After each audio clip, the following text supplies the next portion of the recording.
Donc dans la série persécution politique par des moyens judiciaires, nous avons les poursuites dont Alain Soral fait l'objet pour le livre qu'il a écrit avec Éric Nolot. Et il y a une audience d'appel, la Cour d'appel de Paris, le 24 septembre.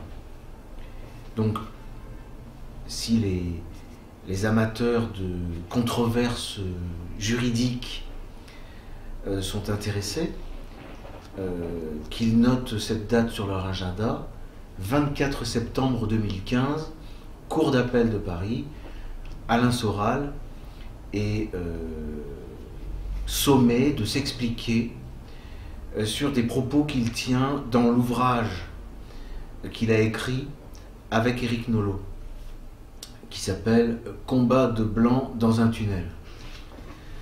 Alors, je vais me contenter d'informer les amateurs de littérature sur ce dont on accuse, enfin ce que l'on reproche à l'écrivain, sous le prétexte de diffamation à raison de l'orientation sexuelle. Alain Soral écrit « Je suis étonné aussi que tu... » Il parle à Éric Nolot. « Je suis étonné aussi que tu ne comprennes pas mon lien entre homosexualité et pédophilie. Tu devrais en parler à Pierre Berger ou à Jacques Lang. Lire La vilaine Lulu de Feu Yves Saint-Laurent. » Alors, La vilaine Lulu de Feu Yves Saint-Laurent, c'est une bande dessinée à laquelle il faut se reporter, car elle sera produite le 24 septembre auprès des juges. Parce qu'il paraît que c'est une bande dessinée qui a des rapports avec des faits ayant réellement existé, et des personnes existant vraiment. On n'est pas dans la pure fiction, paraît-il. Ensuite, il y a un développement sur la déviance, la sexualité déviante, l'effet de l'âge. L'âge aggrave les déviations dans les pratiques transgressives, etc. Bon, ça c'est de la psychologie et de la sociologie. Et puis un autre livre, une autre lecture est recommandée. Il s'agit de Hollywood Babylone de Kenneth Anger. Donc il y a un appel à s'instruire. Et alors je crois que là on est sur les passages vraiment incriminés. De même, celui qui aime les hommes a souvent tendance, en vieillissant, à aimer les petits garçons. Voilà. Je pense qu'on aurait pu... On peut appeler à la rescousse, parce que là il s'agit de diffamation, et il faut soulever l'exceptio veritatis. À moins que on nous détrompe, mais on aurait pu citer Platon. Enfin, celui qui aime quelque chose, l'aime, la préfère dans sa prime jeunesse, la préfère dans toute sa fraîcheur. Celui qui aime les belles choses, aime les belles choses jeunes. Donc, celui qui aime les hommes, je comprends qu'il préfère les hommes jeunes. De même que celui qui aime les femmes préfère les femmes jeunes. Même si ça doit froisser les femmes d'un âge respectable ou les femmes même déjà qui ont atteint la vingtaine. On parle de la première fraîcheur. Là il faudrait... je trouve que c'est un mauvais procès qui est fait. Mais il n'est pas fait pour rien. C'est que il y a des choses qui sont dénoncées dans ce livre et qui sont peut-être plus embêtantes que ça. Alors, autre passage, justement, à propos du mariage et des engagements de Pierre Berger à propos du mariage, ce qu'on a appelé le mariage pour tous. Le mariage pour les couples homosexuels. Parce que le mariage pour les couples hétérosexuels, il existait déjà. Et puis pour tous, là, on n'a pas encore les animaux, donc il n'est pas vraiment pour tous. Ça viendra. En revanche, dit Alain Soral, il s'agit bien d'une profanation du mariage traditionnel, donc d'une agression contre l'hétérosexualité, ce qui semble échapper. Ce qui semble échapper à Éric Nolot, c'est vrai. Bon. Il y a longtemps que dans notre société, l'homosexualité est acceptée. Mais aujourd'hui, nous assistons à une remise en cause de l'hétérosexualité, considérée à demi-mot comme rétrograde et réactionnaire. Comme le dit Pierre Berger, l'hétéro est de droite, voire antisémite, forcément. Alors, ce sont des propos en réalité qui méritent d'être creusés. Parce que, effectivement, pour un homme d'affaires, je ne parle pas de Pierre Berger, hein, mais pour un homme d'affaires, pour un spéculateur, pour quelqu'un qui joue en bourse, pour quelqu'un qui a de l'argent placé, pour quelqu'un qui compte sur le marché, l'extension de l'homosexualité rapporte plus que la limitation à l'homosexualité. Enfin, ça c'est prouvé. Et on va y venir. Il est indéniable que l'extension du marché, le marché ayant déjà depuis longtemps touché les rapports amoureux, les rapports sexuels depuis longtemps, mais là déjà les rapports amoureux avec la prolifération des sites de rencontres, etc. Enfin, vous avez une extension du marché, alors donc aux mères porteuses. Alors moi j'ai analysé cette question dans un ouvrage, je ne suis pas là pour parler de ce que j'ai écrit par ailleurs, hein, mais c'est un phénomène qui a sa place dans l'évolution des sociétés occidentales, telles qu'elles sont, vu le chemin qu'elles ont pris. Et alors, c'est évidemment un business. Bon. De même que l'adoption par des couples homosexuels d'enfants fabriqués, produits. On a quasiment des usines en Afrique ou en Inde, des usines à enfants. C'est un marché également. Donc les partisans de l'extension du marché sont forcément favorables à ce genre de choses. Bon. Et comme par ailleurs il y a un danger d'actes commis sur de jeunes enfants, on a tout un contexte qui fait que on reproche à Alain Soral, Pierre Berger reproche à Alain Soral d'avoir écrit. Il ne s'agit pas à propos de ces histoires de PMA, etc. Il ne s'agit pas de liberté ou d'égalité abstraite, mais de l'extension à tout objet humain, organe, de la logique du marché. Ça, c'est du marxisme. Donc, on est tout à fait dans ce que Marx a analysé, prédit, décrit, qui est en train d'arriver aujourd'hui. C'est-à-dire la marchandisation du corps. Tout devient un élément, une marchandise. Tout devient marchandise. Comme l'a bien rappelé Pierre Berger, et d'ailleurs, je peux donner mon avis personnel, le propos de Pierre Berger ne m'a pas du tout choqué. On loue ses bras comme on peut louer son ventre. Moi, je fais une parenthèse, on me reproche les digressions, pardonnez-moi. Mais c'est pour placer quelque chose d'essentiel. Savez-vous, puisque ma vocation première, c'est d'abord la théorie juridique. Et je m'intéresse aux catégories qui n'existent pas. À Rome, vous avez deux catégories d'hommes. Vous avez l'homme libre et l'esclave. Et pour un Romain, il était très difficile, non, il n'était pas difficile, d'analyser le contrat de travail, l'embryon de contrat de travail. Parce qu'en règle générale, le contrat de travail concernait l'esclave d'un autre. On louait le travail d'un autre. Et quand quelqu'un louait ses services, un homme libre se louait à un autre homme libre, on était obligé de parler de quasi-esclavage.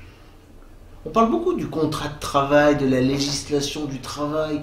Moi, c'est un contrat qui ne m'a jamais inspiré. J'ai toujours trouvé cette catégorie du contrat de travail difficile. C'est normal. Elle n'est pas dans les catégories du droit. Le droit ne connaît que l'homme libre et l'esclave. Et en réalité, le salarié le salariat, c'est une forme d'esclavage.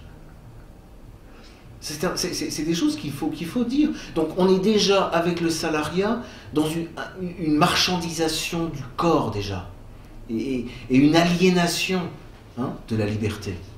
Bon. Voilà le contexte.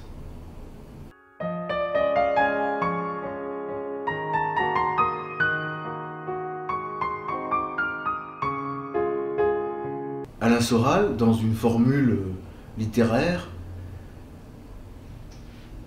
rappelle la phrase « La mère porteuse qui vend son ventre comme le prolétaire vend ses bras », et lui il ajoute « Nous sommes tous à Pierre Berger ». Ensuite il y a une formule qui fait qu'il est traîné devant les tribunaux, Alain Soral, y compris devant la cour d'appel de Paris, sans que le vieux sodomite... Alors, cette personne, elle est vieille, et sodomite, dans les manuels, dans les termes des inquisiteurs, c'est celui qui se livre soit à des fellations, soit à la sodomie active, enfin, la pénétration anale, active ou passive. Alors, peut-être cette personne va nous dire qu'il n'est pas du tout d'accord avec ce terme.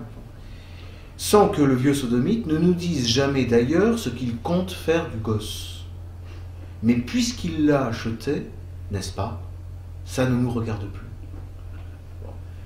Mais oui, mais il y a un réel drame dans cette espèce de dérive de l'Occident qui consiste à ne plus faire d'enfants.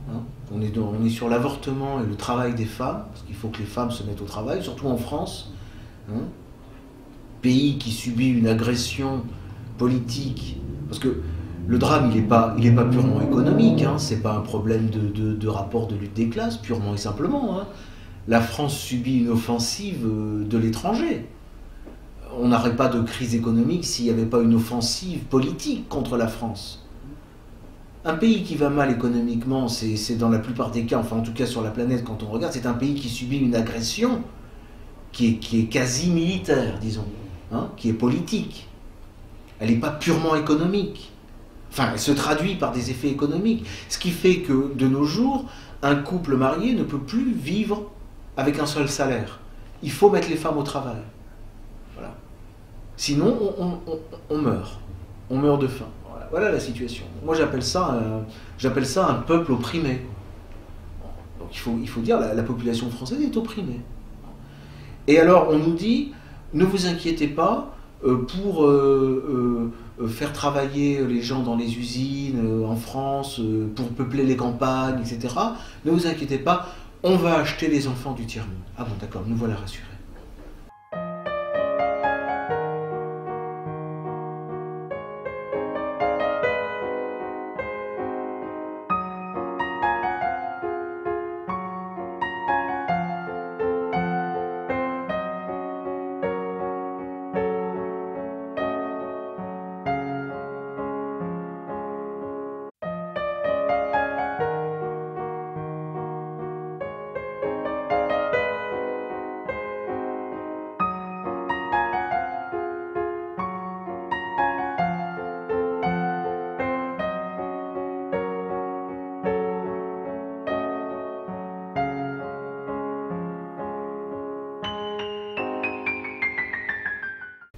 Donc dans la série persécution politique par des moyens judiciaires,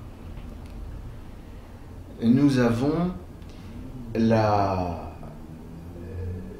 les poursuites dont Alain Soral fait l'objet pour le livre qu'il a écrit avec Éric Nolot. Et il y a une audience d'appel, la Cour d'appel de Paris, le 24 septembre. Donc, si les amateurs de controverses juridiques sont intéressés, qu'ils notent cette date sur leur agenda, 24 septembre 2015, Cour d'appel de Paris, Alain Soral est sommé de s'expliquer sur des propos qu'il tient dans l'ouvrage qu'il a écrit avec Éric Nolot, qui s'appelle « Combat de blanc dans un tunnel ». Alors, je vais me contenter d'informer les amateurs de littérature sur ce dont on accuse, enfin ce que l'on reproche à l'écrivain, sous le prétexte de diffamation à raison de l'orientation sexuelle. Alain Soral écrit « Je suis étonné aussi que tu ne... » Il parle à Éric Nolot.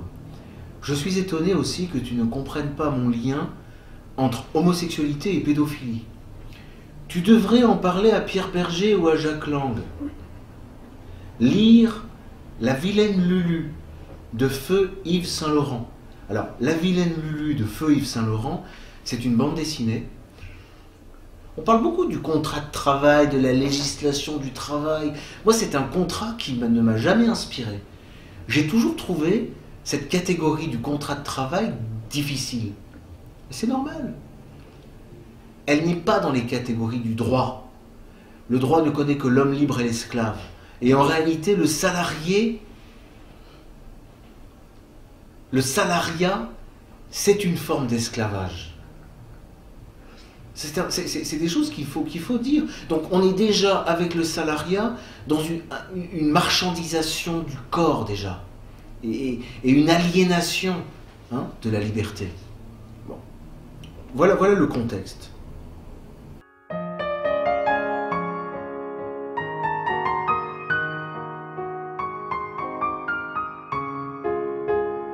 Alain Soral, dans une formule littéraire,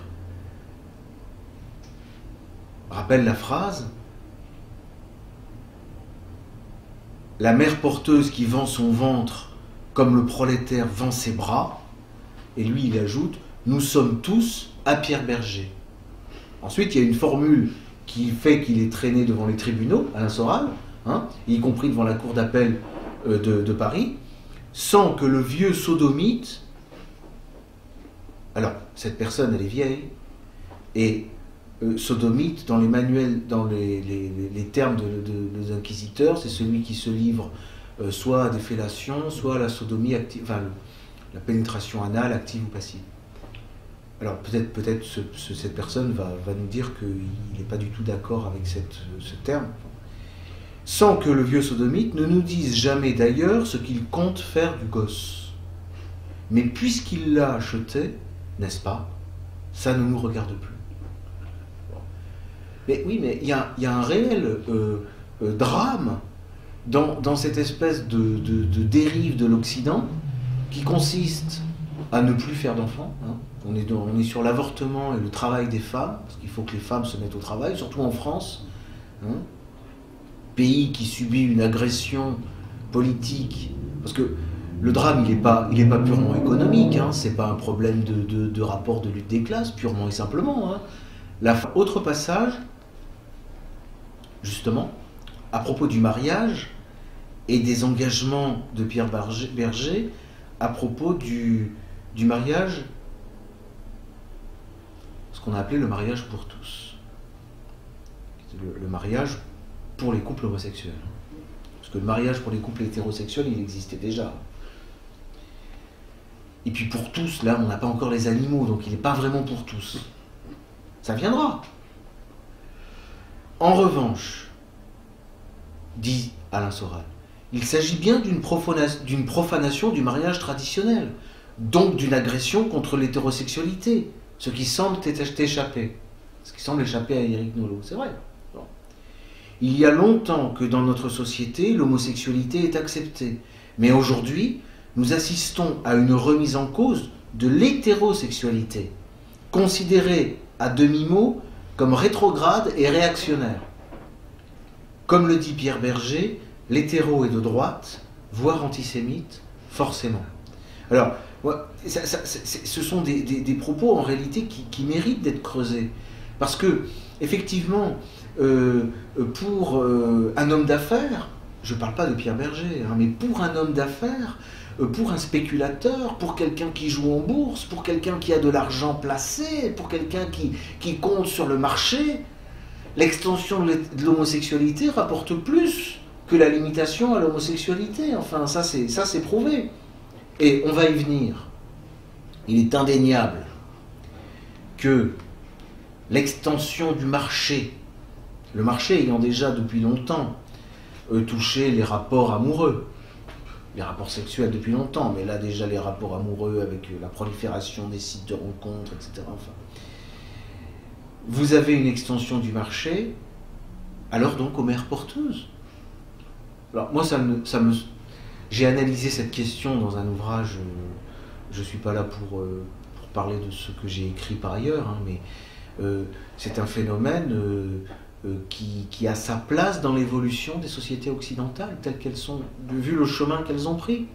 Et alors, c'est évidemment un business. Bon.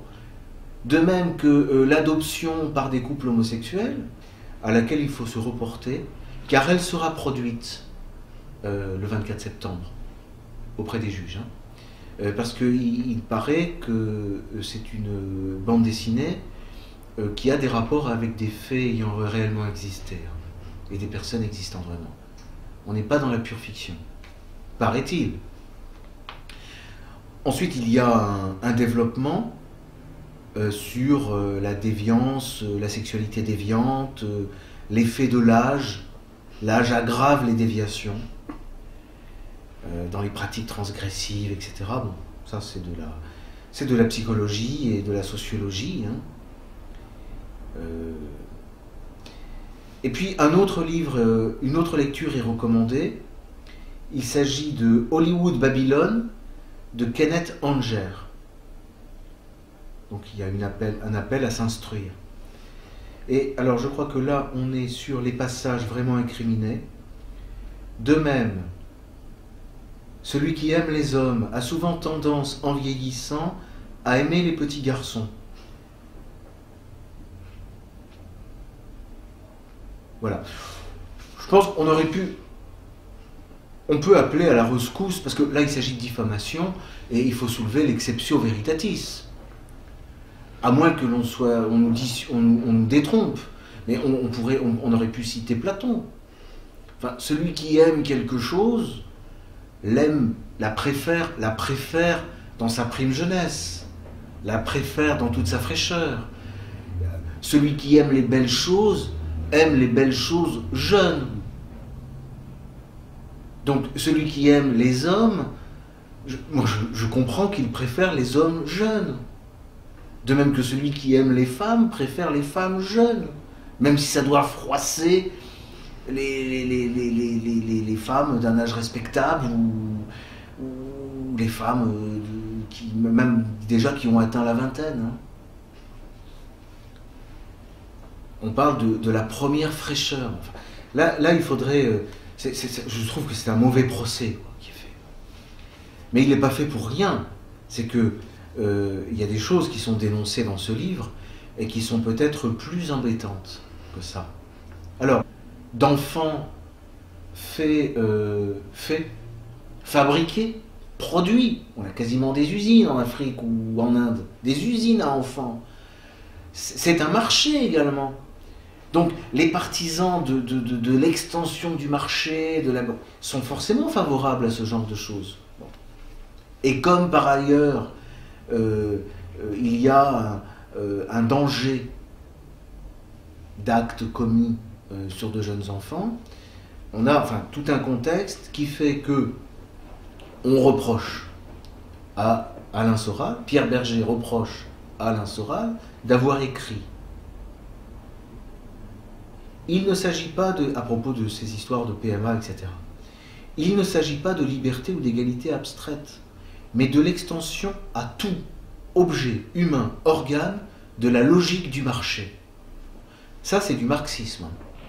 Donc, on est tout à fait dans ce que Marx a analysé, prédit, décrit, qui est en train d'arriver aujourd'hui. C'est-à-dire la marchandisation du corps. Tout devient un élément, une marchandise. Tout devient marchandise. Comme l'a bien rappelé Pierre Berger, et d'ailleurs, je peux donner mon avis personnel, le propos de Pierre Berger ne m'a pas du tout choqué. On loue ses bras comme on peut louer son ventre. Moi, je fais une parenthèse, on me reproche les digressions, pardonnez-moi.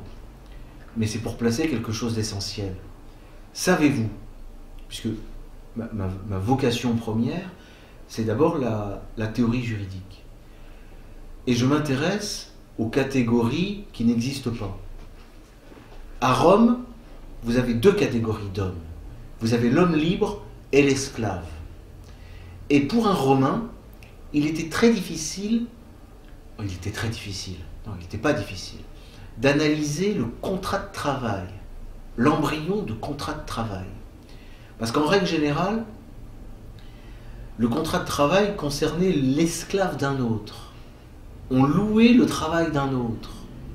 Et quand quelqu'un louait ses services, un homme libre se louait à un autre homme libre, on était obligé de parler de quasi-esclavage.